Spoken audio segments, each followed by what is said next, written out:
schools are once again looking for lunch buddy mentors, and a farm in Ashland recently received a nationwide grant. All that and more as we take you around the Northland, city by city. We start in Hayward, Wisconsin, where a new event is honoring a local fishing guide. The first annual Terry Peterson Memorial event will be held on Friday, May 5th.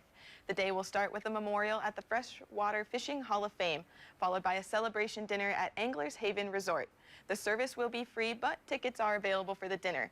Money raised will support a collaborative effort between the local DNR fisheries biologist and the Terry Peterson Fishing Foundation.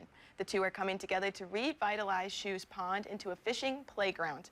We'll have details on the fundraiser at northernnewsnow.com. Next, we head to the Iron Range, where the United Way of Northeastern Minnesota is already looking for volunteers for the 2023-24 school year. They hope to once again host their Lunch Buddies Mentor program with even more schools and mentors. Schools planned for next fall include Cherry, Keewatin, Merritt, Northeast Range, and several Rock Ridge buildings. Buddies spend one lunch period a week with students, getting to know them and providing mentorship. We'll have information to volunteer or to sign up your school on our website. And we wrap up in Ashland, where a local farm received a national grant. Birds and Things Farm was awarded by the Food Animal Concerns Trust, a national nonprofit that works to ensure animals are raised in a humane way. The farm plans to use the grant to purchase poultry fencing for their pasture. Birds and Things Farm is a BIPOC-owned family farm working to become certified humane.